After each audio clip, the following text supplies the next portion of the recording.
오늘 이 복된 주일에 주시는 하나님 말씀 함께 보도록 하겠습니다. 우리에게 주시는 하나님 말씀은 구약 성경 스가랴서 2장 1절부터 5절까지의 말씀입니다.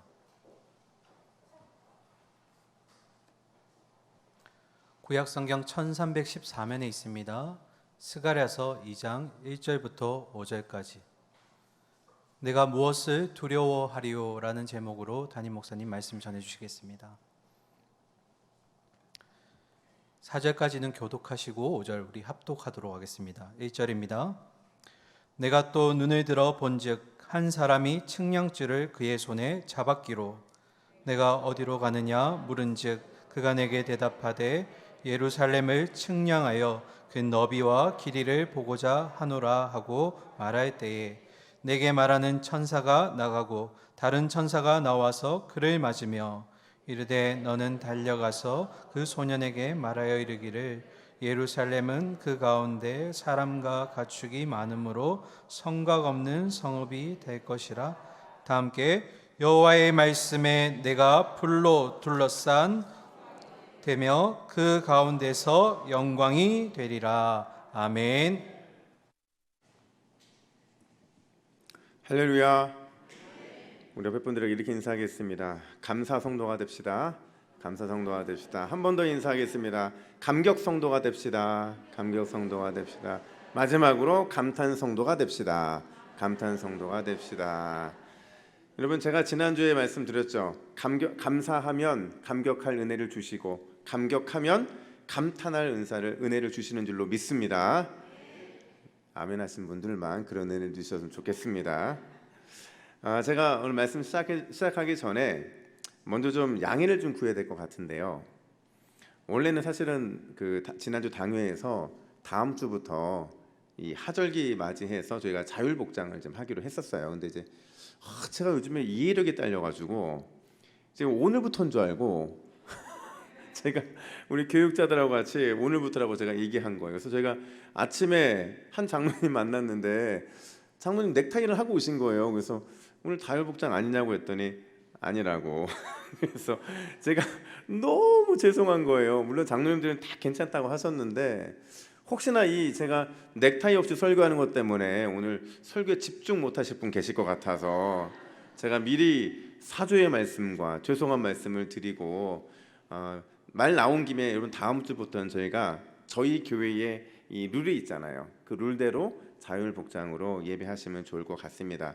여러분 너무 오픈된 자율복장 안 되는 거 아시죠? 저희 교회에 룰이 있는 겁니다. 우리가 흔히 알고 있는 경험의 법칙 중에서 머피 법칙이라는 것이 있고요. 또 셀리의 법칙이라는 것이 있는데 이 두 법칙이 사실은 상반된 법칙입니다.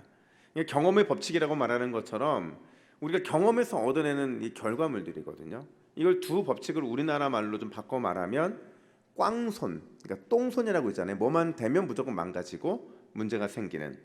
또 하나는 뭐냐면 금손이라고 말할 수가 있어요. 그러니까 머피의 법칙은 꽝손이고 셀리의 법칙은 금손이라고 말할 수 있는데 우선 머피의 법칙을 좀 살펴보면 이렇습니다. 어떤 뜻이냐면 하려는 일이 항상 원하지 않는 방향으로만 진행되는 현상, 그거를 머피의 법칙이라고 하는 겁니다. 제가 그런 상황인 거예요 지금. 예상하지는 못했지만 뭔가 하려는데 원하지 않는 방향으로 이렇게 돼버린 거, 이게 법칙인데 예를 들면 이런 겁니다. 우리가 벼르고 벌어서 아주 오랜 시간 기도하고 막 마음을 다지면서 그 옷 사고 싶어서 옷 하나 딱 샀는데 사고 난 다음날 보니까 그 옷이 50% 할인하는 거예요. 여러분 그럴 때 있죠. 마트에 가서 살까 말까 고민하다가 결국 샀는데 다음날 마트 가니까 80% 할인. 이럴 때 또 언제냐면 꼭 내가 우산을 갖고 가면 날씨가 개요.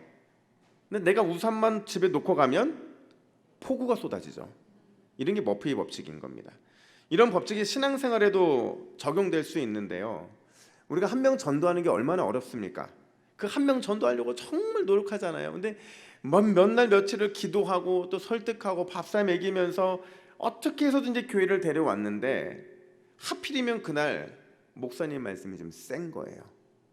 좀 은혜로운 말씀을 전했으면 좋겠는데 뭔가 우리의 마음에 큰 부담감을 갖게 만드는 그런 말씀이 선포되는데 이제 이런 게 바로 머피 법칙이죠. 또 어떤 때가 있냐면 별로 새벽기도 잘 안 하다가 네 이제는 정신 차리고 이번 주부터는 새벽기도 하겠다는 마음으로 다짐을 하고 잤는데 그렇게 잘만 울리던 알람이 그날따라 망가진 거예요.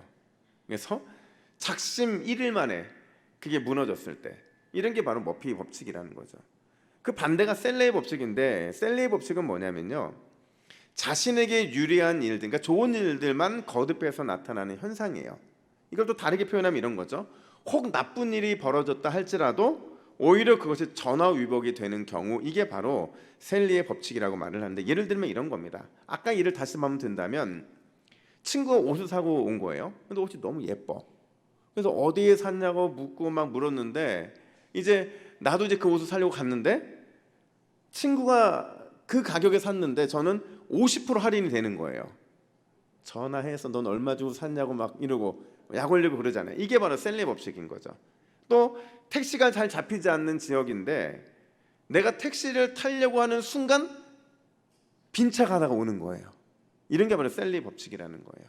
신앙생활도 마찬가지인데 아무런 기대나 사모함 없이 예배 참석했는데 뜻밖의 큰 은혜를 하나님 부어주신 거예요. 또 원래 성가대는 전조의 연습 안 하면 다음 주 못 쓰죠, 그죠? 그게 원칙입니다. 근데 성가대 연습 지난주에 못 했는데 이번 주 와보니까 알고 있는 곡이야. 여러분, 이게 셀리의 법칙이라는 거예요. 근데 제가 요즘에 무슨 법칙이 참 많아서 왜 이렇게 경험의 법칙들이 많을까? 왜 이 경험의 법칙들을 통해서 나의 삶을, 내 생활을 자꾸 해석하려고 하는 걸까? 그게 좋은 일이든 그게 나쁜 일이든 뭔가 자꾸 그 이유와 원인을 찾으려는 그 경향들이 우리 삶에 많이 나타난다는 거예요. 왜 그럴까요?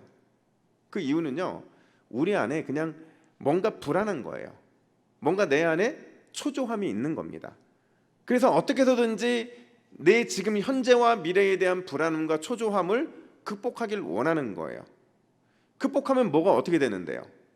극복되면 그래도 마음이 안정이 되기 때문에 그렇다는 겁니다. 여러분, 왜 세상 사람들이 점집을 갑니까?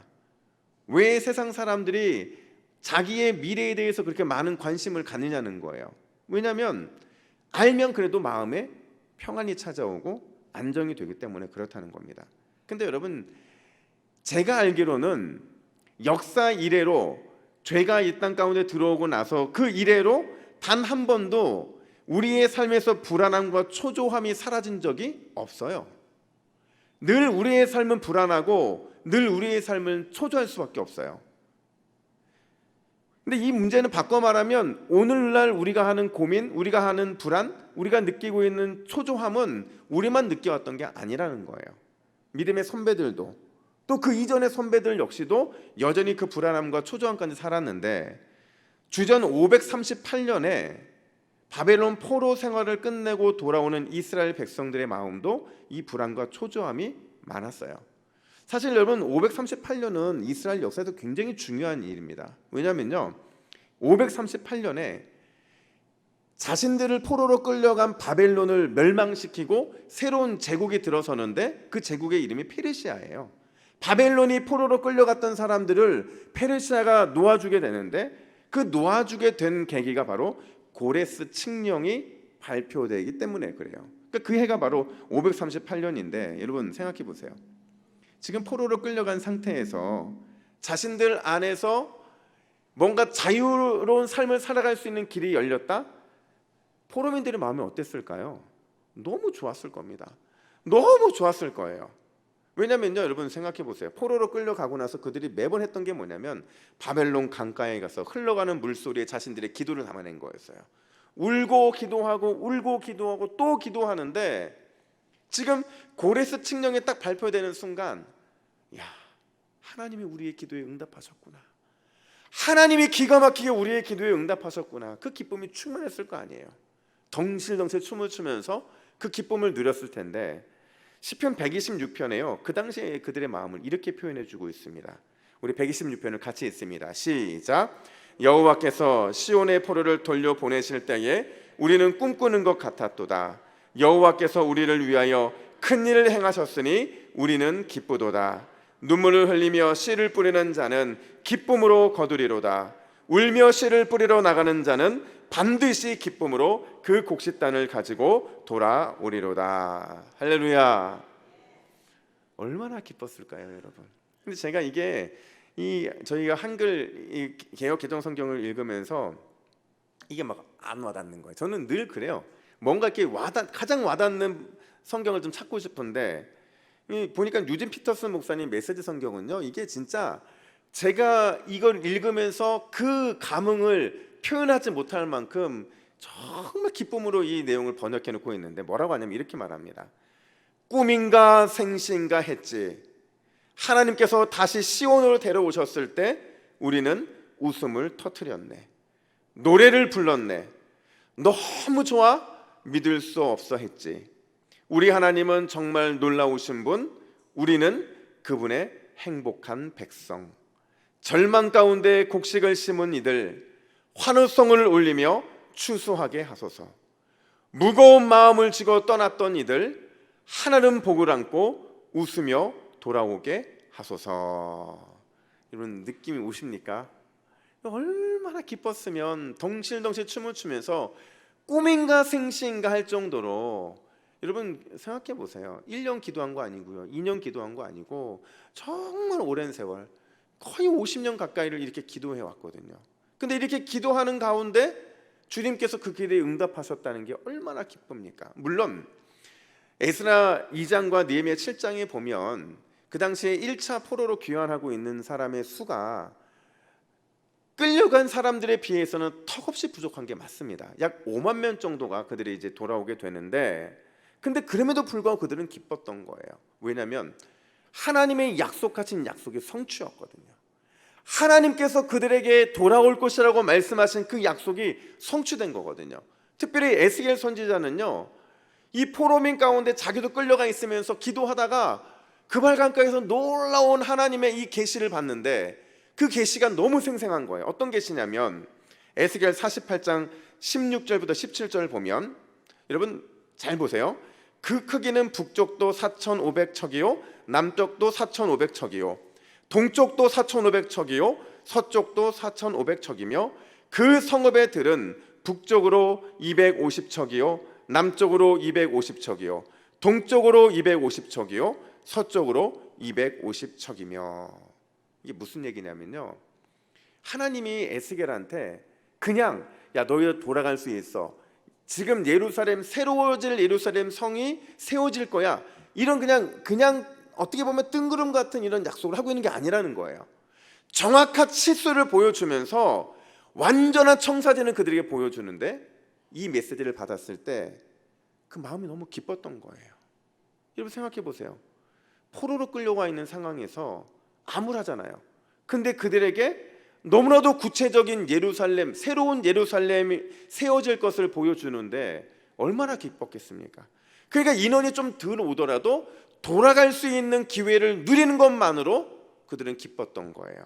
야, 이제 돌아가기만 하면 모든 것이 다 끝나겠구나라는 그 기대감으로 희망찬 발을 떼고 있는 거죠. 근데요, 여러분, 막상 돌아가고 나니까, 돌아가서 현장을 보니까 이게 정말 엉망인 거예요. 그들이 포로로 끌려갈 때는 그들 포로로 끌려갈 때는 그나마 그들이 포로로 끌려 그 당시엔 좀 좋았어요. 1차로 포로를 끌려가고 2차로 끌려가고 3차로 끌려갈 때는 그래도 그렇게 황무지는 아니었거든요. 근데 1차로 복귀하고 나니까 땅이 너무 엉망인 거예요. 사회 기반 시설이 아무것도 없는 거예요. 가자마자 그들이 고민했던 거는 의식주 어떻게 사느냐? 그게 너무 고심스러웠던 거예요. 그래도 그들이 견딜 수 있었던 게 뭔지 아세요? 그들이 견딜 수 있었던 거는 돌아가서 그들이 그렇게도 꿈꿔왔던 성전을 재건하면 모든 것이 해결될 줄 알았던 거예요. 여러분 생각해 보세요. 성전만 재건되면 하나님의 영광이 이스라엘 백성들에게 임할 것이고, 그 영광이 임하면 우리가 먹고 사는 문제 주님이 책임져 주실 것이라는 확신에 들었던 겁니다. 그래서 그들이 어떻게 해서든지 성전을 재건하려고 몸부림칩니다. 다행히 여러분 2년째 되던 해에 성전을 재건할 기회를 누리게 돼요. 그 마음을 모으고 성전을 재건하려고 하는데 야, 여러분 아시죠? 뭔가 영적인 거룩한 일을 하면 누구의 방해가 있습니까? 사단의 방해가 반드시 일어나요. 아예 그런 작전과 고민을 안 하면 그런 사단과 방해도 없는데, 늘 그런 고민과 갈등을 하고 거기서 이기고 한 걸음 나가려고 하면 사단의 방해가 반드시 일어납니다. 이스라엘 백성들에게도요, 그 외부의 핍박이 너무 심한데요, 외부의 핍박만 있는 게 아니라 조롱도 있고 비웃음도 있고, 무엇보다도 그들을 가장 힘들게 했던 건 뭐냐면요, 자신들의 초라한 삶이에요. 여러분 생각해 보세요. 그들이 그 한 가지 소원 갖고 왔잖아요. 하나님이 예루살렘 성을 어떻게 해주시겠다라는 그 약속, 새롭게 하실 그 하나님의 비전을 갖고 쫓아왔는데, 그렇게 1년을 버텼는데, 그리고 성전만 세워지면 모든 것이 끝날 거라 생각을 했는데, 이 공격도 너무 심하고 우리의 삶을 보니까 우리의 삶이 너무 초라한 거예요. 이 비전 때문에, 꿈 때문에 감춰졌던 먹고 입고 생활하는 의식주 문제가 갑자기 대두되기 시작하는 겁니다. 그러면서 그들이 그 현실 속에서 이런 고민을 하는 거예요. 돌아왔는데 진짜 우리 인생에 미래가 있는가? 돌아왔는데 진짜 이렇게 아무런 준비 없이 그냥 성전 재건에만 모든 것을 쏟아도 되는 것일까? 수많은 적들이 우리를 주시하고 있는데 오히려 성벽을 먼저 재건해야 되는 것은 아닌가? 우리 자녀들의 미래를 위해서 의식주 문제부터 해결해야 되는 것은 아닌가? 이런 현실적인 문제가 그들에게 끊임없이 갈등으로 나타나기 시작한 겁니다. 이제 성전 재건을 시작했는데, 시작하자마자 그들이 이 성전의 역사가, 재건의 역사가 15년 동안 중단되는 사건을 맞이하게 되는 겁니다. 근데 여러분, 성전 재건 좀 늦어져도 돼요. 천천히 해도 됩니다. 근데 더 큰 문제는 뭐냐면 구심점이 사라졌잖아요. 성전만 재건하면 모든 게 끝날 줄 알았는데 그 구심점이 사라지니까 그들이 이 성전이 아니라 자신의 성을 쌓기 시작한 겁니다. 자신들만을 위한 성전을 쌓기 시작한 거예요. 그 성전이 뭐냐? 뭔가 안정된 삶을 위해서 물질을 추구하고 더 좋은 집을 지으려고 하고, 심지어 다른 사람들보다 더 나은 삶을 사는데 그들의 우선순위가 있는 거예요. 여러분, 과연 더 많은 물질을 모으고 더 견고한 집을 짓고 더 나은 삶을 살게 되면 우리 안에 불안감이나 이 초조함이 사라지게 될까요? 여러분, 요즘 사람들 가운데 아마 대부분은 다 강박이라는 게 있을 겁니다. 자신이 추구한 이 삶의 루틴이 있는데, 저희도 강박이 있어요. 저는 완벽한 사람이 아닙니다. 저에게 어떤 강박이 있냐면 부족하면 안 되는 강박이 있어요. 그러니까 뭐든지 넘쳐야 되는 거예요. 그러니까 이게 여러분 사실은 어떻게 보면 되게 좋은 건데, 좋은 강박인데, 아내 입장에서 생각해 보면 이거 정말 좋은 이런 강박은 아니에요. 그러니까 뭐든지 뭘 먹든지 또 무엇을 입든지 뭘 하든지 걱정하는 게 싫은 거예요, 저는. 그래서 늘 뭐든지 미리 넉넉하게 준비되어 있으면 그거 참 좋아합니다. 그러니까 저희 집에 제가 결혼할 때부터 지금까지 내내 저희 아내한테 이 잔소리 듣는 게 뭐냐면 양말이 너무 많다는 거예요. 그리고 속옷도 너무 많다는 겁니다. 심지어 옷도 너무 많다는 거예요. 간혹 어떤 분들이 저한테 목사님은 몇 개의 옷을 이렇게 돌려 입는다고 말씀하시는데, 아니에요. 저 비슷한 옷이 많아서 그래요. 자주 바꿔 입는 옷입니다. 근데 여러분, 제가 왜 이렇게 넉넉한 이런 것들을 자꾸 추구하게 되냐면요, 여러분 그렇겠지만 어린 시절에 부족한 삶들을 살았잖아요, 보통. 근데 제가 가장 기억에 많이 남는 게 뭐냐면, 운동화 하나 갖고 살았는데 이 운동화 하나가 비 온 다음 그 저녁이면 늘 드라이기로 말려야 되는 거예요. 그때는 지금처럼 운동화가 좋지 못했기 때문에 어떻게 해서든지 말려야만 다음날 신을 수가 있잖아요. 그래서 드라이기로 계속 말리는 겁니다. 그리고 뭐 식구들이 많으면 먼저 입는 사람, 먼저 먹는 사람이 장땡이잖아요. 그러니까 그 식구들이 하기 전에 미리미리 뭔가 준비되어 있는 게 자꾸 저는 그리운 거예요. 그러다 보니까 양말도 이렇게 보면 최소한 7켤레 이상이 있어야 되는 거예요. 그래야 마음이 편한 거예요. 또 속옷도 그렇고, 심지어 누군가의 밥을 대접할 때도 그냥 아주 조금 대접한 거 싫어합니다. 나오는데 좀 배고픈 것 같아, 이런 말을 제가 정말 싫어해요. 그러니까 밥을 먹어도 같이 좀 풍성하게 먹고, 근데 여러분 제가 생각해 봤어요. 어린 시절에 갖고 있던 이런 트라우마가 강박으로 나타난 건데 모든 것이 넉넉해져 있는 지금 제 안에 불안과 초조함이 없냐는 거예요. 그게 사라졌냐는 거죠. 아니요. 제 안에는 여전히 불안감이 있고 여전히 초조함이 있어요. 늘 제 안에는 넉넉하지 못함에 대한 갈망이 있다라는 겁니다. 지금 하나님께서 스가랴 선지자를 통해서 하시는 말씀이 뭐냐? 바로 그 얘기를 하고 있는 거예요. 그들이 15년 동안 성전 재건의 꿈을 포기했거든요. 그 꿈을 포기하면서까지 자기 성을 쌓았거든요. 어떻게 해서든지 스스로 불안과 초조함을 극복하고자 몸부림쳤는데 그게 사라졌냐는 거죠. 성전 재건은 15년 동안이나 포기하면서까지도 너희의 성을 쌓기 위해 그렇게 노력했는데 진짜 너희들이 그 마음 가운데 불안이 사라졌고 평안이 찾아왔냐는 거예요. 그러면서 그들에게 오늘 본문에서 한 가지 소망을 보여주시는데 그게 바로 스가랴서에 등장하는 세 번째 환상입니다. 그 환상이 뭐냐면 우리 1절과 2절 말씀을 같이 읽습니다. 1절과 2절입니다. 시작. 내가 또 눈을 들어 본즉 한 사람이 측량줄을 그의 손에 잡았기로 내가 어디로 가느냐 물은즉 그가 대답하되 예루살렘을 측량하여 그 너비와 길이를 보고자 하노라 하고 말할 때에. 아멘. 여러분 측량한다는 게 뭐예요? 길이를 잰다는 거잖아요. 높이를 잰다는 거잖아요. 측량한다는 것은 건축이 시작된다는 거거든요. 하나님께서 그들이 그렇게 간절히 원했던 그들의 성을 이제 건축해 주시겠다는 겁니다. 여러분 얼마나 큰 소망입니까? 아직 그들은 성전을 짓지도 않았는데 하나님 그들을 불쌍히 여기셔서 그 성을 지어 주시겠다는 거예요. 이 이야기를 스가랴 선지자로부터 들었을 때 아마 이 소망의 얘기가 그들에게 큰 기대가 됐을 겁니다. 이제 자신들의 힘의 의사가 아니라 하나님이 우리를 사랑하셔서 우리에게 하나님의 능력으로 최고로 안전한 성을 주시겠다는 약속이기 때문에 그렇죠. 근데 여러분 갑자기 뜻밖의 반전이 일어나는데 하나님이 약속하시고 있는 이 내용이 뒤집힙니다. 뭐라고 뒤집히냐면 3절과 4절 말씀을 우리 천천히 함께 읽습니다. 시작. 내가 말하는 천사가 나가고 다른 천사가 나와서 그를 맞으며 이르되 너는 달려가서 그 소년에게 말하여 이르기를 예루살렘은 그 가운데 사람과 가축이 많으므로 성곽 없는 성읍이 될 것이라 하라. 아멘. 여러분 갑자기 다른 천사가 나타나서 예루살렘 측량을 만류합니다. 그 성 지어지지 않을 거라는 거예요.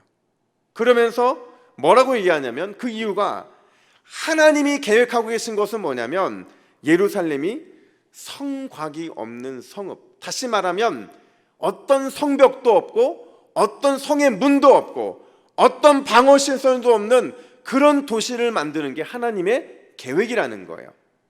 적들의 입장에서 봤을 때는 무방비 상태가 된 도시를 만들겠다는 거거든요.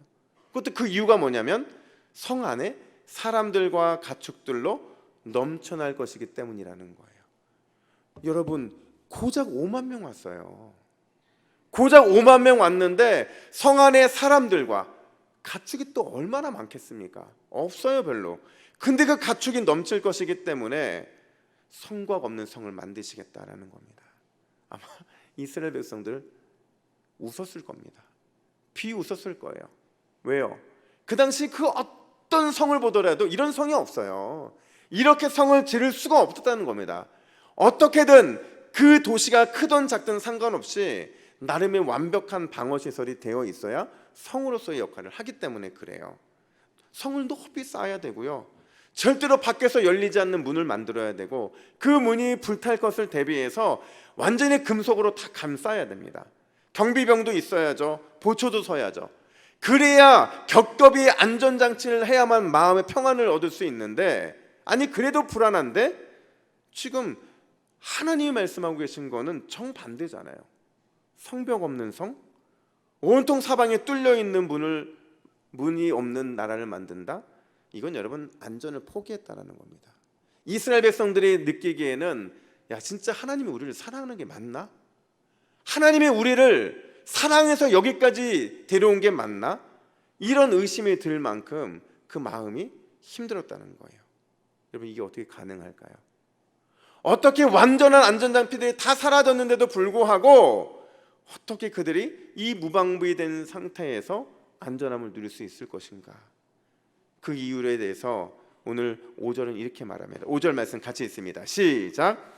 여호와의 말씀에 내가 불로 둘러싼 성곽이 되며 그 가운데서 영광이 되리라. 할렐루야.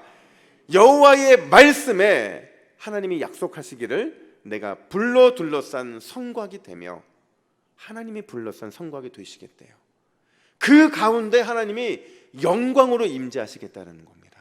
이 말을 표준 세번역 성경은 뭐라고 번역을 하냐면, 안과 밖으로 나눠 설명을 하는데, 바깥으로는 내가 예루살렘의 둘레를 불로 감싸 보호하는 불성벽이 되고, 안으로는 내가 그 안에 살면서 나의 영광을 드러내겠다. 할렐루야. 여러분, 하나님이 이렇게 해주시겠다는데 무슨 설명이 필요하겠냐는 거예요.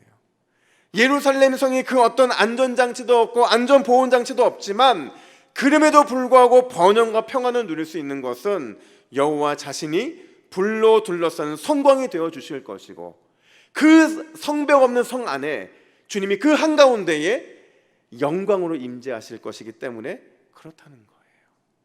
여러분 생각해 보세요. 우리는 수많은 성을 쌓고 살아가고 있잖아요. 요즘 젊은이들이 가장 많이 말하는 게 스펙이거든요.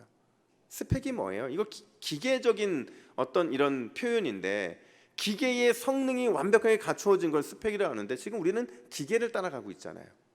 뭔가를 갖춰야 되고, 뭔가를 누려야 되고, 뭔가를 얻어야 되고, 그래야만 우리의 삶이 평안할 것 같지만 주님이 그렇지 않다는 거예요. 우리의 영혼, 우리의 삶의 성벽을 다 무너뜨리고 주님께서는 우리에게 무방비 상태의 삶을 원하신다라는 거예요. 왜요? 그렇게 삶으로 인해서 하나님이 우리의 불로 둘러싼 성곽이 되어 주실 것이고, 그렇게 함으로 인해서 우리의 삶의 중심에 하나님의 영광으로 임재하실 것이라는 그 약속을 우리에게 주셨기 때문에 그렇다는 겁니다. 여러분, 그렇다면 불로 둘러싼 성곽이 뭘까요? 제가 성경을 보다가 과연 불로 둘러싼 성곽이 뭐를 의미하는지를 고민하는데 몇 가지가 떠올랐어요. 그 중에 하나가 창세기 3장 24절에 보면 에덴 동산을 폐쇄시키는 장면이 등장하는데 이렇게 말합니다. 에덴 동산 동쪽에 그룹들과 두루 도는 불칼을 두어 생명나무의 길을 지키게 하시니라.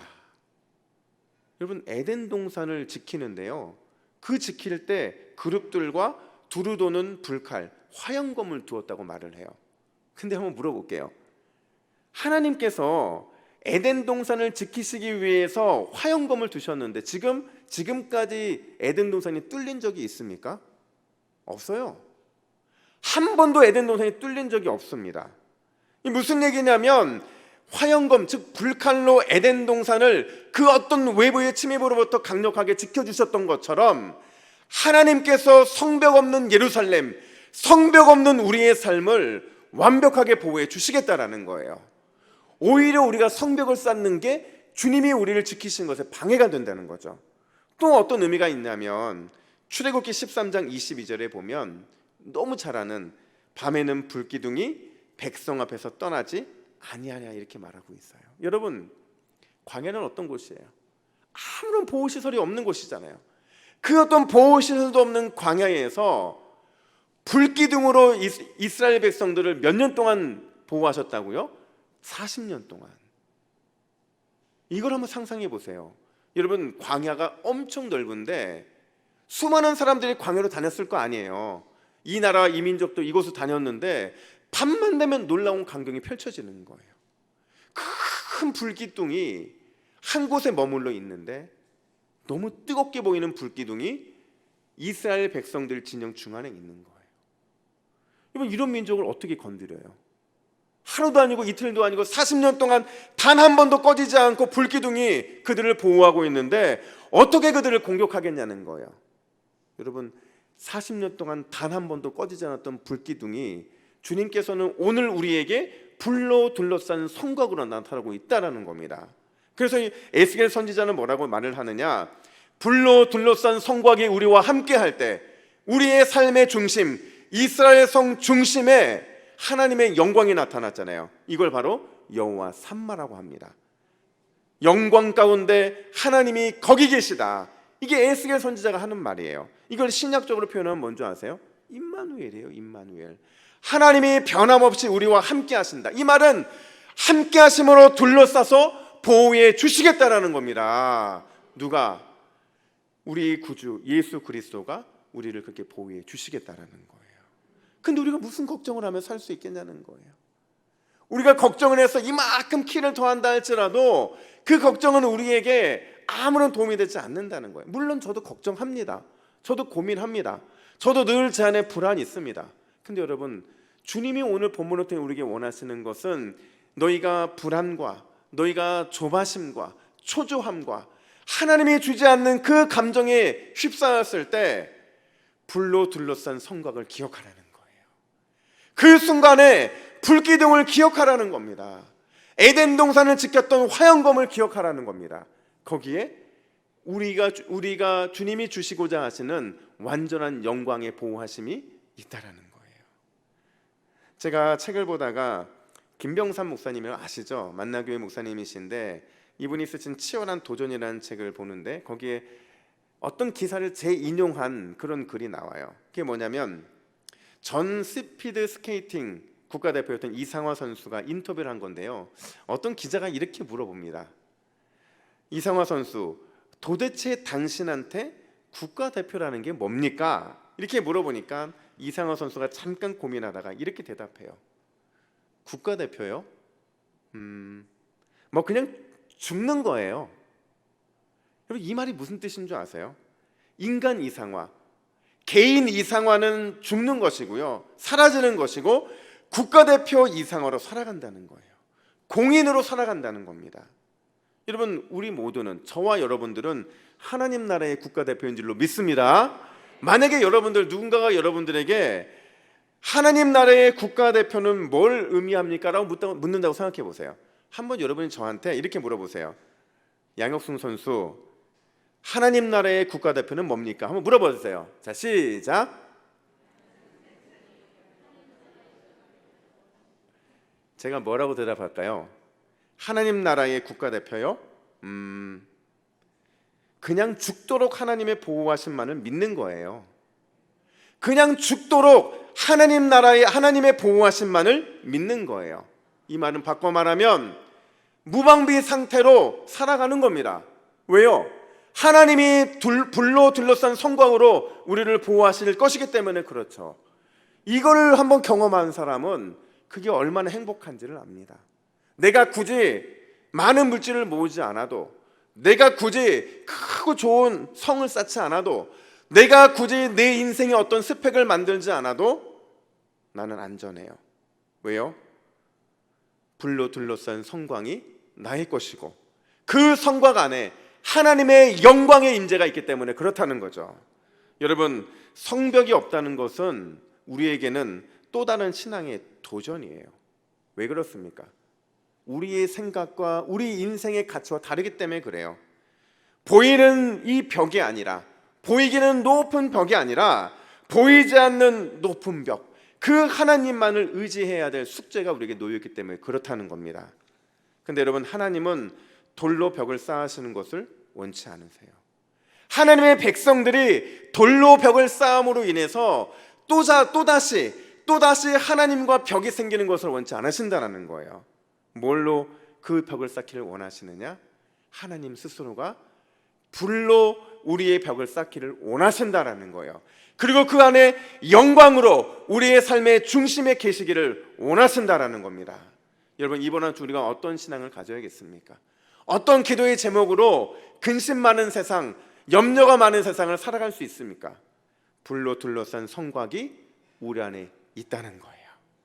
하나님의 완전한 보호하심이 우리를 붙들어 줄 거라는 겁니다. 그리고 때때로 어려운 마음과 힘든 마음이 들 때 우리의 삶의 중심에서 영광으로 우리를 비춰 주시겠다라는 겁니다. 이런 우리에게 무슨 고민이 있고 무슨 염려가 있을 수 있겠습니까? 여러분, 불로 둘러싼 성곽의 은혜를 기대하고 영광으로 임재하실 우리의 삶의 자리를 고대하면서 이번 한 주도 흔들리지 않는 영광의 믿음으로 승리하는 저와 여러분들 되기를 예수님의 이름으로 축복합니다. 아멘. 함께 기도하겠습니다. 하나님 아버지, 은혜와 사랑을 감사합니다. 우리에게, 이 연약한 우리들에게 화영검으로, 불기둥으로, 둘러싼 성곽으로 완전하게 보호해 주시겠다고 약속해 주시니 감사합니다. 하나님, 이 믿음을 잃어버리지 않도록 도와주시고 날마다 완벽하게 보호해 주심으로 우리의 삶의 중심에서 영광의 빛으로 함께 하실 주님만을 고대하고 또 기대하는 우리의 삶이 되게 하여 주시옵소서. 감사드리며 예수님의 이름으로 기도하옵나이다. 아멘.